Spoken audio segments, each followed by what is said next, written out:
जय हिंद प्यारे साथियों, धारवी कैरियर इंस्टीट्यूट में आपका फिर से हार्दिक स्वागत है। आज अपन फोर्थ सेट स्टार्ट करने जा रहे हैं एक नई सोच और एक नई उम्मीद के साथ।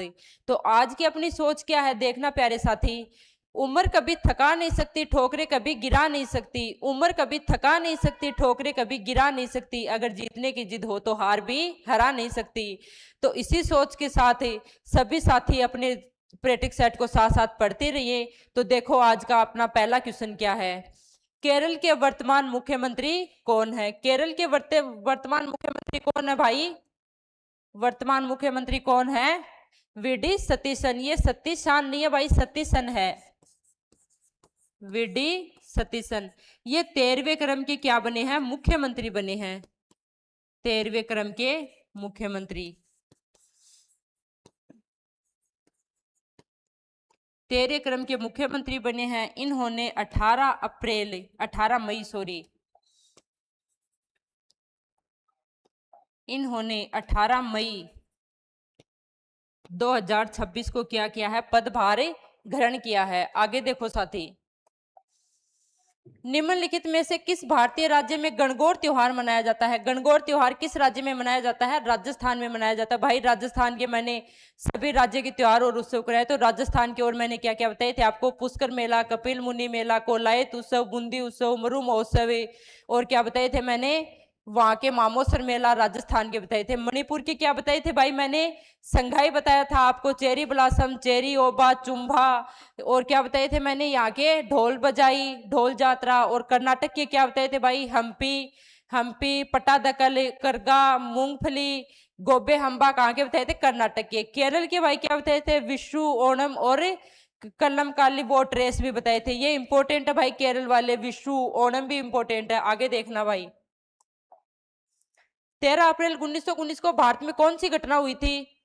कौन सी हुई थी भाई? काकोरी षड्यंत्र हुआ था, जलियांवाला बाग हत्याकांड हुआ था, चोरी चोरा कांड, कोमागाटा मारू घटना हुई थी। तो कौन सी हुई थी 13 अप्रैल 1919 को?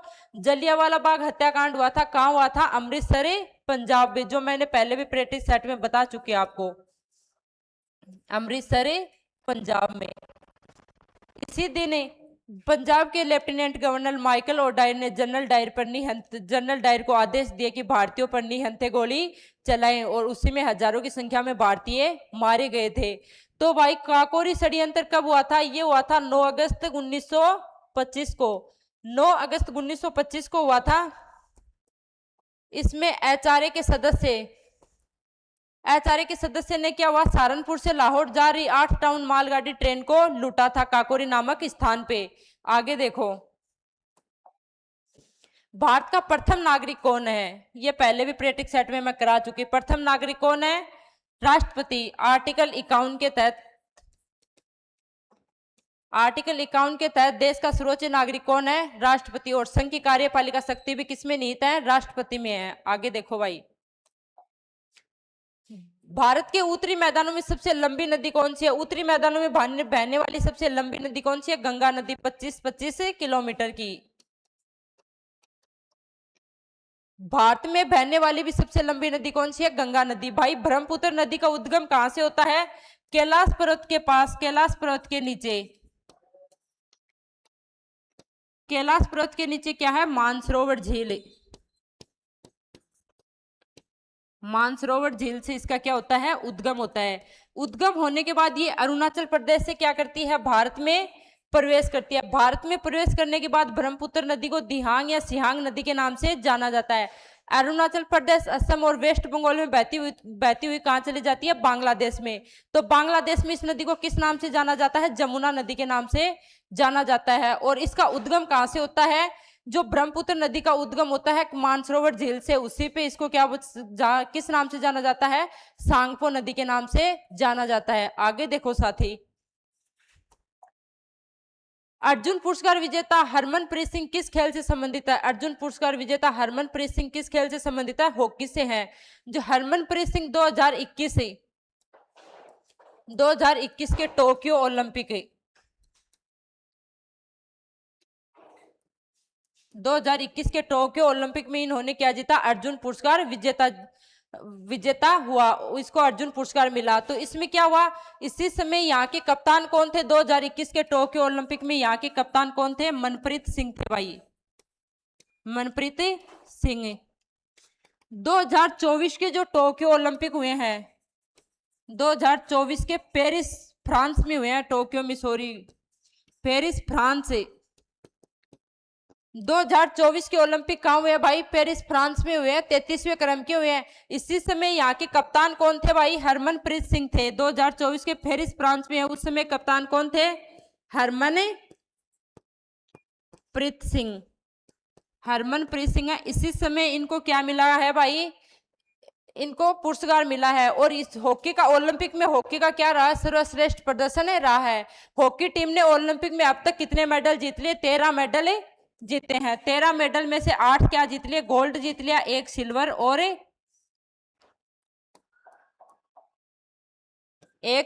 और 4 ब्रॉन्ज मेडल जीते। हॉकी टीम ने पहला गोल्ड कब जीता? ये इंपॉर्टेंट है भाई आपके लिए। 1928 के एम्स्टर्डम में क्या जीता है? 1928 के एम्स्टर्डम ओलंपिक में।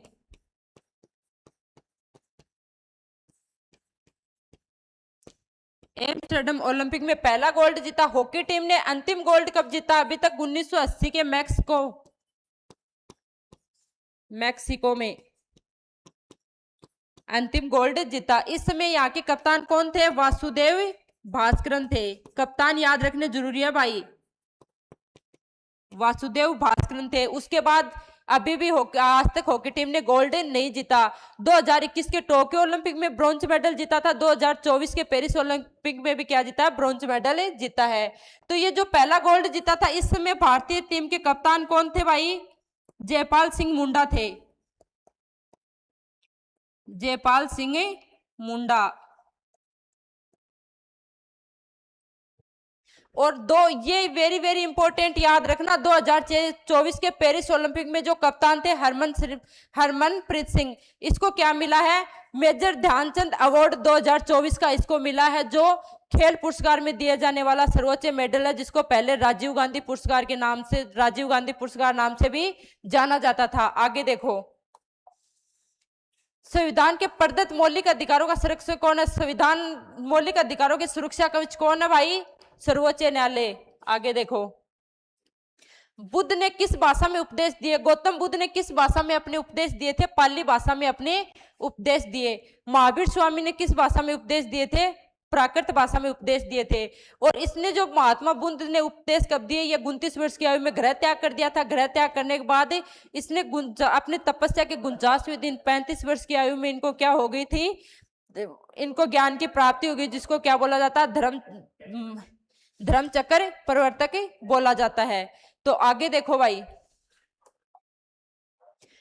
प्लेइंग इट माई वे किसकी आत्मकथा है? प्लेइंग इट माई वे किसकी है भाई? सचिन तेंदुलकर की आत्मकथा है। MS धोनी ने अभी तक कोई भी आत्मकथा नहीं लिखी। MS धोनी ने अभी तक कोई भी आत्मकथा नहीं लिखी। आगे देखो, 2011 की जनगणना के अनुसार किस राज्य का लिंगानुपात सबसे कम है? किस राज्य का है सबसे कम लिंगानुपात? हरियाणा का। कितना है यहाँ का? 1000 मेल के ऊपर कितनी है? 877 फीमेल। सर्वाधिक लिंगानुपात किस राज्य का है?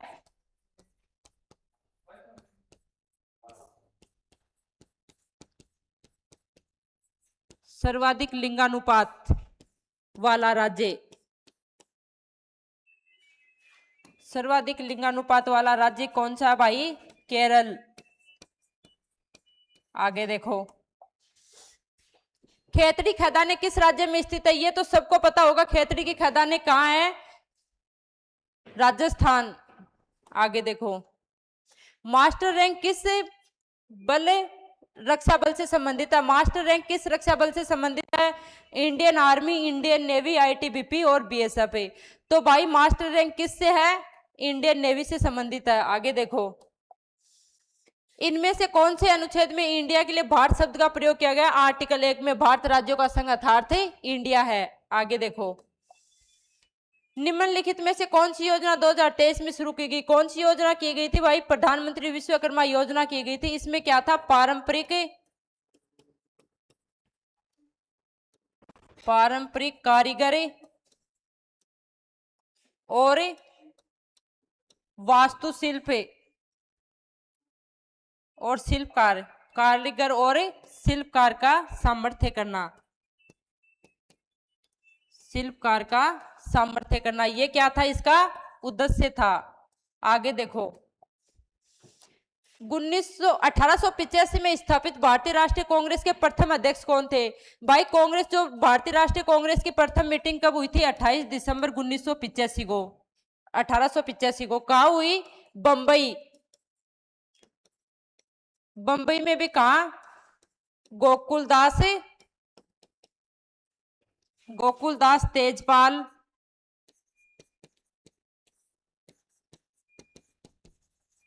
संस्कृत विद्यालय में। यहीं पे इनकी पहली मीटिंग हुई। उनके पहले अध्यक्ष किसको बनाए गए? डब्ल्यू.सी. बनर्जी, व्योमेश चंद्र बनर्जी को बनाए गए।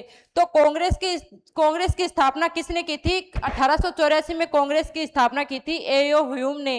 एओ ह्यूम कौन था? स्कॉटलैंड का आईसीएस अधिकारी था। तो भाई इसका कौन होगा? कांग्रेस का जो प्रथम अध्यक्ष कौन होगा? डब्ल्यू.सी. बनर्जी। इसकी फुल फॉर्म है व्योमेश चंद्र बनर्जी।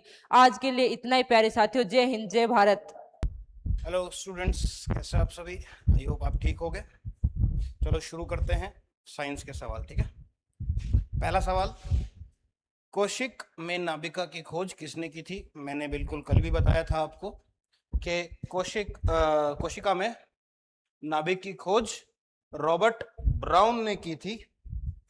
किसने की थी?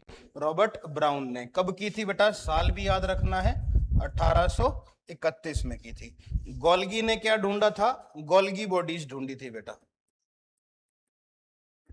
गोल्गी बॉडीज ढूंढने का काम किसने किया था? गोल्गी ने किया था। बोवमैन बेटा किडनी के अंदर एक ट्यूब होती है, उसको फाइंड आउट करने का काम किसने किया था? बोवमैन। उसे बोवमैन कैप्सूल के नाम से भी जाना जाता है, ठीक है। और फाउंटेन तो कोई चीज नहीं है, ठीक है। अगले की बात करते हैं। गर्भाशय में भ्रूण को पोषण प्रदान करने वाला ऊतक है the tissue that provides nourishment to the embryo in the uterus. तो बेटा नाल, प्लेसेंटा इज द आंसर। देखो प्लेसेंटा क्या है? देखो आपने सुना होगा कि जब भी बच्चा बाहर निकलता है तो उसे एक नस काटी जाती है। वो नस ही क्या होती है? आपकी प्लेसेंटा होती है। उस प्लेसेंटा से आपको बच्चे को जो भी ऑक्सीजन है, कुछ भी विटामिन चाहिए, मिनरल्स चाहिए, खाना वाना, वो सभी के सभी प्लेसेंटा के थ्रू होते हैं, ठीक है। विली क्या काम? विली कहाँ होती है? पहली बात तो ये याद रखना है, कहाँ होगी? स्मॉल इंटेस्टाइन में, छोटी आंत में। इसकी जो लंबाई होती है लगभग 7 मीटर होती है, ये भी याद रखना है। काम क्या है इसका? अगर मैं काम की बात करूं तो अवशोषण करना, जो भी खाना बचा हुआ है अवशोषण करना, उसका एब्जॉर्प्शन करना, वो सारा काम किसका है? इसी विली का होता है, ठीक है। फेलोपियन ट्यूब, इसके थ्रू कोई भी आपका जो अंडाणु होता है वो पहुंचता है किसके थ्रू? फेलोपियन ट्यूब के थ्रू। कहां पहुंचता है? ओवी डक्ट के अंदर, ठीक है। अगली बात करें कि P plant climb with help of, मटर किसकी सहायता से एक दूसरे के ऊपर चढ़ते हैं? अब जब भी चढ़ने की बात होगी तो हमेशा जो भी बेल वगैरह होंगी वो टेंड्रिल की सहायता से ही ऊपर चढ़ेंगी, याद रखना। बेल के अंदर अगर किसी भी चीज के ऊपर चढ़ रही हैं तो वो टेंड्रिल की सहायता से ही ऊपर चढ़ती हैं। पत्तियों का काम क्या होता है बेटा? पत्तियों के अंदर क्लोरोफिल मौजूद होता है, तो वो प्रकाश का अवशोषण करना, ठीक है। रूट्स का काम क्या है? पानी को अवशोषण करना। फ्लावर क्या करते हैं बेटा? जो फूल होंगे वो प्रजनन का काम करेंगे। किसका काम करेंगे? प्रजनन, मतलब जो भी आगे रिप्रोडक्शन होगा।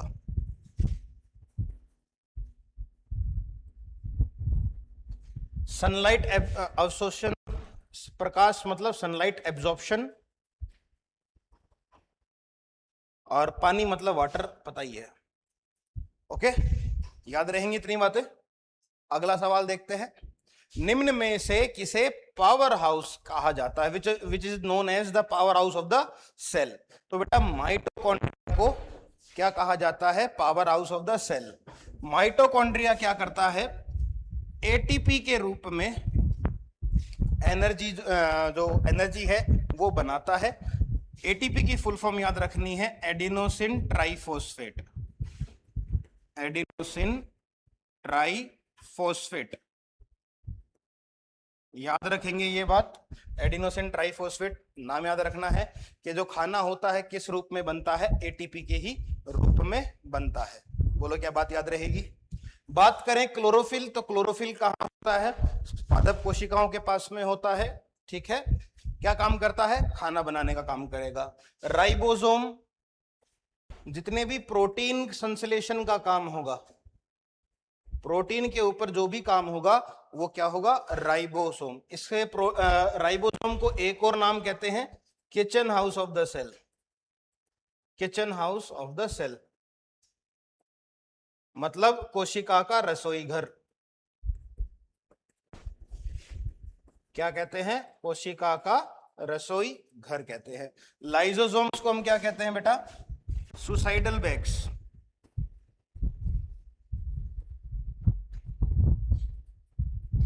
आत्मघाती थैली।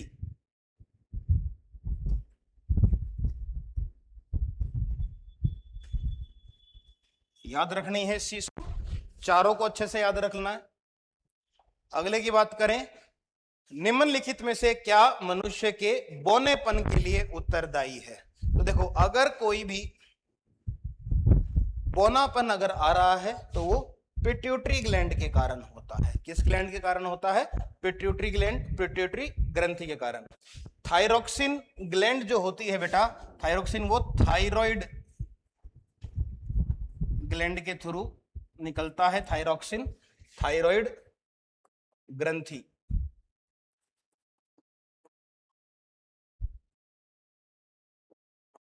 ठीक है।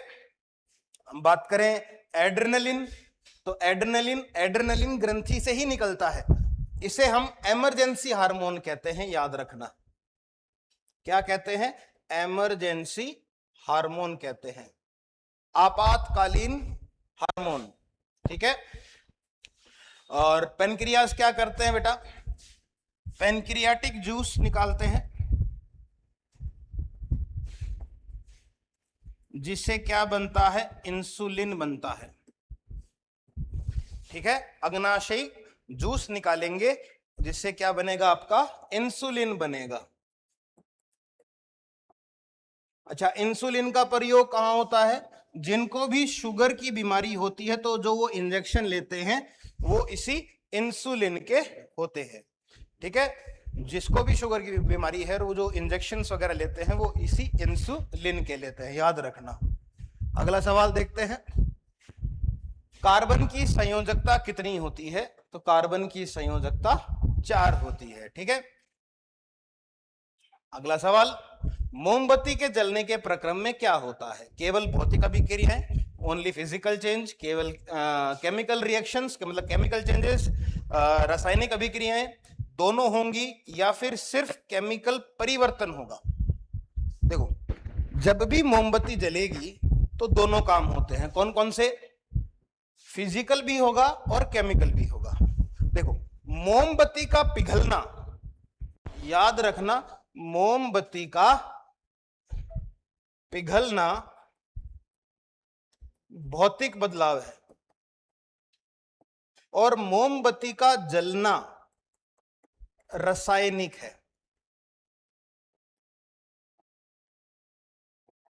फिजिकल और ये केमिकल। बोलो क्या बात समझ में आई। मोमबत्ती जब जल के पिघल रही है तो पिघलना कैसा है, फिजिकल चेंज है, और जलना कैसा चेंज है, केमिकल चेंज है। याद रखना इस चीज को। अगले की बात करते हैं। अगला क्वेश्चन क्या कह रहा है, चींटी के डंक में कौन सा अमल होता है, तो चींटी के डंक में मेथेनोइक अमल होता है बेटा। कौन सा अमल होता है, मेथेनोइक। टार्टरी किस किस में होता है बेटा, इमली के अंदर होता है और अंगूर के अंदर होता है। लैक्टिक दही के अंदर होता है। एसिटिक सिरका के अंदर होता है। ठीक है, कल हमने मेथेनोइक एसिड का फॉर्मूला देखा था। फॉर्मूला क्या होता है? HCOOH। एसिटिक एसिड का क्या होता है? CH3COOH। एसिटिक एसिड के और नाम क्या थे? ग्लेशियल एसिड और मेथेनोइक एसिड। ये दो नाम भी किसी के हैं? एसिटिक एसिड के ही हैं। अगला सवाल, चाकू से निम्न में से कौन सी धातु को काटा जा सकता है?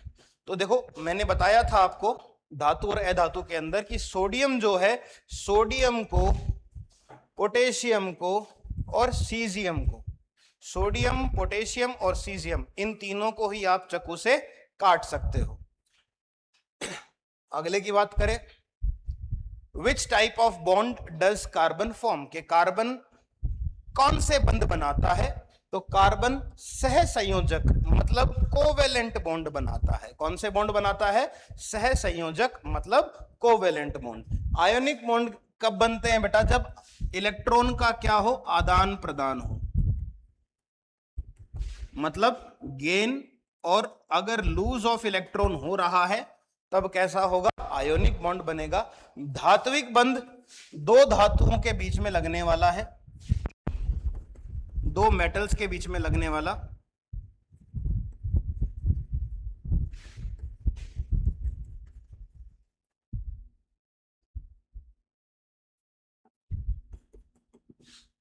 वांडरवाल सबसे कमजोर बंध होता है बेटा। सबसे कमजोर वीकेस्ट बॉन्ड कौन सा होता है? वांडरवाल बंध होता है। अगले की बात करें, सूर्य से पृथ्वी पर उष्मा का संचरण किस विधि द्वारा होता है? By which method heat is transferred from sun to the earth? तो हम याद रखेंगे विकिरण होता है, रेडिएशन होती है। आपने सुनी भी होगी ये बात कि सूर्य से हार्मफुल रेडिएशंस आती हैं। तो रेडिएशन, जब हवा से कोई हीट एक जगह से दूसरी जगह, हवा मतलब एयर के कारण, ठीक है, गैस के माध्यम से अगर कोई भी हीट है वो एक जगह से दूसरी जगह जा रही है तो उसे हम क्या कहते हैं? विकिरण कहते हैं, रेडिएशन कहते हैं। कंडक्शन धातु में होता है बेटा। किस में होता है? धातुओं में होता है। कन्वेक्शन द्रव और गैस दोनों में होता है। ठीक है, याद रखना इस बात को। अगला, तापमान बढ़ने पर आयतन पे क्या प्रभाव पड़ता है? तो बेटा तापमान अगर बढ़ेगा तो आयतन भी क्या होगा? बढ़ेगा। क्यों होगा? क्योंकि उनकी गतिज ऊर्जा बढ़ेगी। कौन सी ऊर्जा बढ़ेगी बेटा? गतिज ऊर्जा। गतिज ऊर्जा को इंग्लिश में कहते हैं काइनेटिक एनर्जी। क्या कहते हैं? Kinetic energy. तो अगर आप तापमान बढ़ाओगे तो गतिज ऊर्जा भी बढ़ती है, ठीक है, उसका आयतन भी बढ़ेगा, क्योंकि तेज तेज भागेंगे। सभी के सभी जो भी उसके अणु हैं वो क्या होंगे? एटम्स होंगे, वो बहुत ही तेज तेज भागते हैं। अगले की बात करें, हृदय संबंधी समस्याओं का आकलन करने के लिए निम्न में से किस यंत्र का प्रयोग किया जाता है? Which instrument is used to assess heart related problems? तो इट इज ईसीजी। एक्सरे हड्डियों के लिए होता है। एमआरआई दिमाग के जो सॉफ्ट टिश्यूज होते हैं, जो मुलायम जो ऊतक होंगे उसके लिए क्या होती है? मुलायम अगर ऊतक होंगे, अगर उनकी फोटो निकालनी है तो एमआरआई करते हैं। एक्सरे हड्डियों का होता है और सीटी स्कैन पूरी बॉडी का होता है बेटा, ठीक है, पूरे शरीर का। अगली बात करें, यदि वोल्टेज 32 वोल्ट है तथा धारा 2 एम्पियर दी गई है तो प्रतिरोध का मान ज्ञात करो। सीधा सा ओम का नियम लगा है। ओम का नियम क्या होता है बेटा? V बराबर IR। ठीक है, V का मान कितना है? 32 है, इसका मान 2 है, R निकालना है तो ये कट जाएगा तो R का मान 16 ओम आ जाएगा बेटा। अगली बात करें, किसी वस्तु द्वारा तय की गई कुल पथ लंबाई को, अच्छा कुल पथ निकालना है मतलब क्या निकालनी है? उसकी दूरी निकालनी है, ठीक है, क्या निकालना है? दूरी। अब यहां पे बाकी ऑप्शंस को देखो, पहला ऑप्शन है स्पीड। स्पीड क्या होती है बेटा? दूरी बटा समय। क्या होता है? दूरी बटा समय, मतलब डिस्टेंस अपॉन टाइम। और बात करूं इसकी एसआई इकाई की तो क्या हो जाएगी? मीटर प्रति सेकंड। बात करें वेलोसिटी की तो वेलोसिटी का फॉर्मूला हो जाता है विस्थापन बटा समय।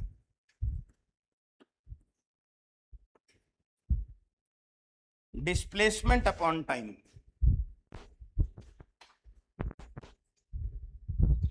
इसकी भी एसआई इकाई मीटर प्रति सेकंड ही रहती है। लेकिन एक बात और याद रखनी है,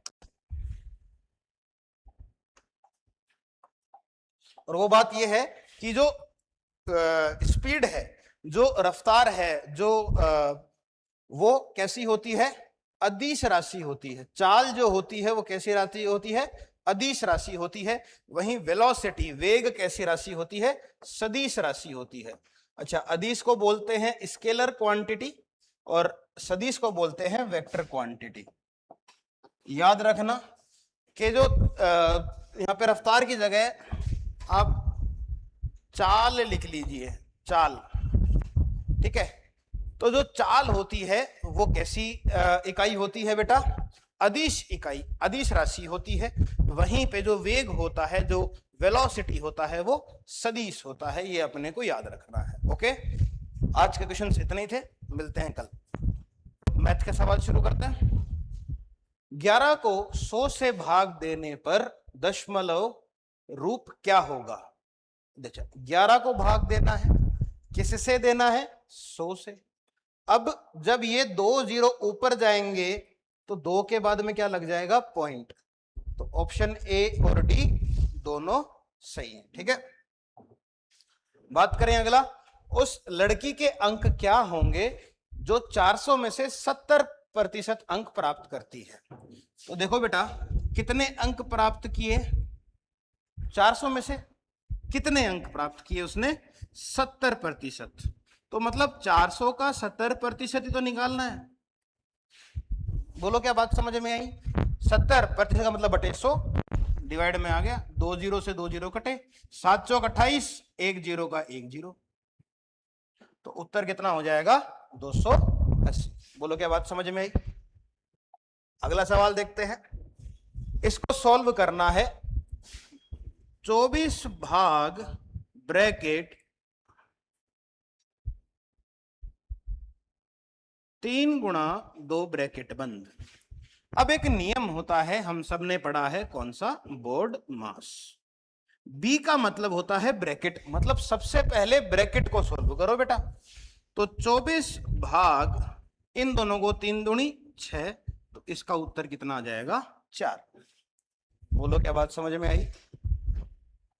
अगले सवाल की बात करते हैं कि 0.64 का भिन्नात्मक फ्रैक्शनल फॉर्म लिखो। तो 0.64 को अगर मैं यहां से पॉइंट हटाता हूं तो मैं इसको क्या लिख सकता हूं बेटा? 64/100। बिल्कुल सही बात है। भिन्नात्मक मतलब जब तक कट रहा है काटो। तो अगर मैं इसको 4 से काटूं तो मेरा आएगा 16/25। 2 से काट के देख लो, अगर मैं तो 2 काटूंगा, 2 से काटा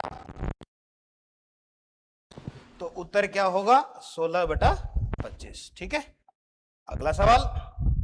2 और 3 का HCF बताओ, महत्तम समापवर्तक बताओ।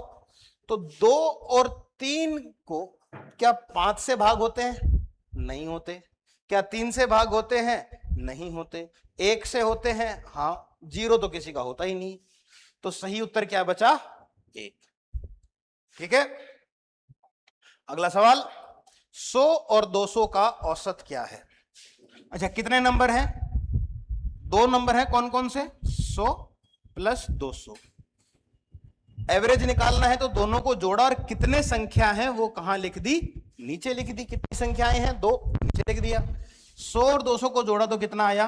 300/2, तो हो गया अपना 150।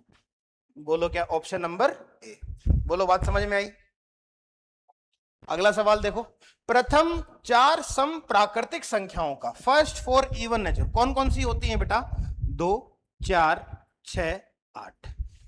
नेचुरल नंबर कहां से शुरू होते हैं? 1 से शुरू होते हैं। याद रखने की बात कि नेचुरल नंबर, प्राकृतिक संख्याएं 1 से शुरू होती हैं, होल नंबर्स 0 से शुरू होते हैं। ठीक है, तो ये संख्याएं हैं। अब इसका मुझे क्या बताना है? एवरेज बताना है, औसत। क्या कहा? सभी संख्याओं को क्या करो? जोड़ दो। तो 2, 4, 6 और 8 को जोड़ो। अब संख्याएं कितनी है? 4 भाग 4। 2 और 4 6, 6 6 12, 12 और 8 20। तो 20/4 कितना आता है? 5। तो ऑप्शन नंबर 20 हो गया। सही है। अगला सवाल देखो, यदि मूलधन राशि 200 रुपए है, मतलब अपना जो प्रिंसिपल अमाउंट है, मूलधन कितना है? 200 है। ब्याज आर जो है वो 8% है। टाइम जो है वो 2 वर्ष है। तो उसका ब्याज बताना है। तो सिंपल सा फॉर्मूला है P into R into T बटा 100। सही है। 200 गुणा 8 गुणा टाइम 2 साल का बटा 100। ये 2 बार कट गया। 2 दूनी 4, 4 8 चौक 32। कितना आ जाएगा? 32 रुपए। बोलो क्या बात समझ में आ गई? अगला देखो, एक आयत में कितने शीर्ष होते हैं? वर्टिसेस कितनी होती है? आयत मतलब रेक्टेंगल। वर्टिसेस का मतलब होता है किनारे। कितने किनारे हैं बेटा? कितने शीर्ष हैं? 4। तो सही उत्तर क्या होगा? 4। ठीक है। अगले की बात करें, पेरीमीटर बताना है, परिमाप बताना है किसी भी आयत का। एक आयत है जिसकी लंबाई कितनी है? 2 सेंटीमीटर। चौड़ाई है कितनी है? बी कितना है? 3 सेंटीमीटर। अच्छा, परिमाप निकालने का फॉर्मूला क्या होता है? 2 गुणा लंबाई प्लस चौड़ाई। तो 2 गुणा 2 प्लस 3। 2 प्लस 3 कितना हो गया? 5। 5 को 2 से किया तो उत्तर कितना आया? 10 सेंटीमीटर। Option number A.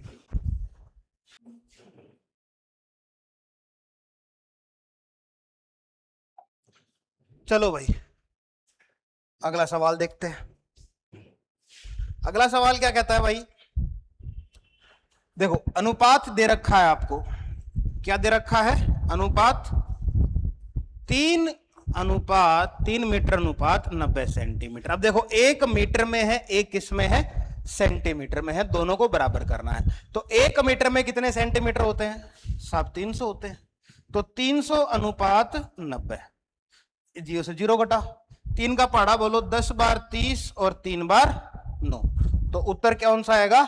10 अनुपात 3। बोलो बात समझ में आ गई? अगला सवाल, यदि ए व्यक्ति किसी कार्य को 15 दिन में पूरा करता है तो वह 6 दिन में कितने प्रतिशत कार्य पूरा करेगा? मतलब देखो बेटा, अगर 15 दिन में 100% कार्य कर रहा है क्या, तो 1 दिन में कितना प्रतिशत कार्य करेगा? सब 100/15। हाँ या ना? सही बात है। तो 6 दिन में कितना करेगा? तो 100/15 गुणा 6। सही है। काटो। 3 के पहाड़े से काटा 2 बार, 5 बार, 5 से काटा तो 20। 20 गुणा 2 कितना होता है? 40। कितना प्रतिशत है बेटा? 40% कार्य वो 6 दिन के अंदर पूरा कर देगा। अगला सवाल देखो, 100 के वर्ग में कितने शून्य होते हैं? अच्छा, 10 का स्क्वायर कितना होता है? 100 होता है। 1 जीरो था, कितना हो गया? 2। अगर 2 जीरो हो जाएं तो अगर मैं इसका करूंगा तो बेटा कितने जीरो हो जाएंगे? 4। ऐसे ही मैं अगर 1000 का करूंगा तो कितने हो जाएंगे बेटा? 6 जीरो हो जाएंगे। अगर मैं 4 जीरो लूंगा, इसका स्क्वायर करूंगा तो कितने जीरो हो जाएंगे? 8 जीरो हो जाएंगे। मतलब डबल, जस्ट डबल हो जाएगा। तो 100 का पूछा है, कितने शून्य है? 4। बोलो बात समझ में आ गई? अगला सवाल, यदि 10 व्यक्ति किसी कार्य को 20 दिन में पूरा करते हैं तो 5 व्यक्ति उसी कार्य को पूरा करने में कितना टाइम? देखो बेटा, एक फॉर्मूला होता है, याद होगा आप सबको, कि व्यक्ति कितने हैं? 10 हैं साहब। कितने दिन में कार्य पूरा कर रहे हैं? 20। पूरा काम पूरा कर दिया गया तो नीचे क्या आता है? पूरा कार्य। एक कार्य पूरा किया। अब क्या बोल रहा है कि कितने व्यक्ति कितने हो गए? 5 दिन निकालने हैं। कार्य तो वही है, सेम ही काम कर रहे हैं। तो 10 गुणा 20 कितना होता है बेटा? 200। 5 गुणा डी। अब ये भाग में जाएगा तो 5 से काटो, जब 5 से काटेंगे तो कितना आएगा? 40। तो कितने दिन लेगा? 40 दिन लेंगे बेटा 5 व्यक्ति। बोलो बात समझ में आ गई? देख लो आराम से। देखो भाई अगला सवाल क्या कह रहा है कि वह संख्या क्या है जिसमें से 8 घटाने पर 26 प्राप्त होता है। मतलब कोई संख्या है x, उसमें से मैं क्या घटा रहा हूं? 8। मेरा उत्तर कितना आना चाहिए? 26। अब ये माइनस का है, उधर जाएगा तो प्लस का हो जाएगा। तो 26 में 8 जोड़ूंगा तो मेरा कितना उत्तर आएगा बेटा? 34। बोलो ठीक है। तो ये थे आज के आपके मैथ के सवाल। जय हिंद साथियों, देखो अब हम रीजनिंग की शुरुआत करते हैं और अपना रीजनिंग का पहला क्वेश्चन देखो। यदि कोई व्यक्ति 40 व्यक्तियों की पंक्ति में बाईं ओर से 21वें स्थान पर है तो वह दाईं ओर से किस स्थान पे है? ये देखो कितने व्यक्तियों की पंक्ति है? 40 व्यक्तियों की पंक्ति है। किस साइड से दिया है? बायां साइड से दिया है। बायां साइड से कौन सा स्थान है? 21वें स्थान है। पूछ किधर से रहे? दाईं ओर से। देखो अगर सीधा करेंगे तो क्या करेंगे? 40 माइनस 21 कितना हो जाएगा? 19। मतलब दाईं ओर से इससे पहले कितने व्यक्ति बैठे हैं? 19 व्यक्ति बैठे हैं। तो इसका स्थान कौन सा हो जाएगा? 19 प्लस 1 20वां स्थान हो जाएगा। आपका आंसर कौन सा हो जाएगा? ऑप्शन सी सही हो जाएगा। सूत्र से करेंगे तो देखो किधर से पूछ रहे हैं? राइट साइड से पूछ रहा है। आर बराबर एन होता है कुल व्यक्ति माइनस एल प्लस 1। आर बराबर एन कितना है? 40 है माइनस एल बाईं ओर से कितना है? 21वां प्लस 1 कितना हो जाएगा? 19 प्लस 1 20वां स्थान हो जाएगा। कौन सा हो जाएगा? 20वां स्थान हो जाएगा। अपना राइट आंसर क्या हो जाएगा? सी हो जाएगा। ऑप्शन सी हो जाएगा। नेक्स्ट क्वेश्चन देखो। नेक्स्ट क्वेश्चन देखो, दिए गए शब्दों को उनके शब्दकोश के विपरीत क्रम में व्यवस्थित कीजिए और तीसरे आने वाले शब्द का चयन कीजिए। पहले इनको क्या करेंगे? सीधे क्रम में करेंगे। देखो टी है, टी है, टी टी छोड़ दो। दूसरा इसमें ओ है, इसमें ई है, इसमें ई है और इसमें ई है, छोड़ दो। तीसरे पे आ जाओ एम एम सी। पहले पे क्या आ जाएगा? ये आ जाएगा। दूसरे पे क्या आएगा? इसमें एम है, इसमें एम है, इसमें पी है, इसमें पी है, इसमें एल है, इसमें ई है। तो एल पहले आता है, ई पहले आता है। दूसरे पे ये आ जाएगा, तीसरे पे ये हो जाएगा, चौथे पे ये हो जाएगा। चौथे पे लेकिन बोला क्या है? इनको विपरीत क्रम में रखने पे। विपरीत क्रम का मतलब जो पहले पे आएगा वो कौन से पे चला जाएगा? चौथे पे चला जाएगा। जो चौथे पे आएगा वो किस पे आ जाएगा? पहले पे आ जाएगा। चौथे पे क्या है? टुगेदर। किस पे आ जाएगा? पहले पे आ जाएगा। दूसरे पे क्या है? तीसरे पे टेम्पल आ जाएगा। तीसरे पे टेम्पर आ जाएगा और चौथे पे टेक्निक आ जाएगा। अब पूछ क्या रहे? तीसरे स्थान पे कौन सा अक्षर आएगा? तीसरे स्थान पे देखो कौन सा आ रहा है? 1 2 3 क्या आ रहा है? टेम्पर आ रहा है। सही आंसर क्या हो जाएगा? ऑप्शन डी हो जाएगा। क्या हो जाएगा? Option D. अब देखो नेक्स्ट क्वेश्चन, श्रृंखला का क्वेश्चन दे रखा है। श्रृंखला को देखो कैसे बना रहे हैं? 2 6 14 30। नेक्स्ट हमसे क्या कर रहे हैं? पूछ रहे हैं। देखो क्या कर रहे हैं? प्लस 4 प्लस 8 प्लस 16 तो कितना करेगा? प्लस 32। कहने का मतलब 2 गुना कर रहा है। कितना कर रहे हैं? 2 गुना कर रहा है। 4 दूनी 8 8 दूनी 16 16 दूनी 32 32 दूनी 32 ऐड करेगा। 16 दूनी 32 तो 30 और 32 कितना हो जाएगा? 62 हो जाएगा। अपना राइट आंसर क्या हो जाएगा? सी हो जाएगा। नेक्स्ट क्वेश्चन देखो। नेक्स्ट क्वेश्चन श्रृंखला का एक क्वेश्चन है। क्या लिख रहे हैं? Z V R N J. Next आपसे क्या कर रहे हैं? पूछ रहे हैं। देखो कैसे कर रहे हैं? कितने पे आते हैं? जेड 26 पे आता है। वी कितने पे आता है? 22 पे। आर कितने पे आते हैं? 18 पे। एन कितने पे आते हैं? 14 पे। जे कितने पे आते हैं? 10 पे। क्या कर रहे हैं? 4 4 माइनस कर रहे हैं। तो 4 10 में से 4 माइनस करेंगे, क्या आ जाएगा? 6। 6 पे कौन सा अक्षर आता है? एफ आता है। ऑप्शन क्या हो जाएगा? बी हो जाएगा। राइट आंसर क्या हो जाएगा? बी हो जाएगा। नेक्स्ट क्वेश्चन देखो। वर्णमाला श्रृंखला में बाईं ओर से नौवां अक्षर क्या होता है? देखो वर्णमाला ऐसे लिखा जाता है ए से जेड, ए से जेड। बायां कौन सा होता है वर्णमाला का? ये होता है। दायां भाग कौन सा होता है? ये होता है। किधर से पूछा है? वर्णमाला श्रृंखला में बाईं ओर से नौवे, मतलब सीधा किधर से? सीधा बाईं ओर से पूछ रहे हैं। तो नौवे पे क्या आता है भाई? आई आता है। क्या आता है? आई आता है। आई कौन से में? बी ऑप्शन में। कौन से में? बी ऑप्शन में। धन्यवाद।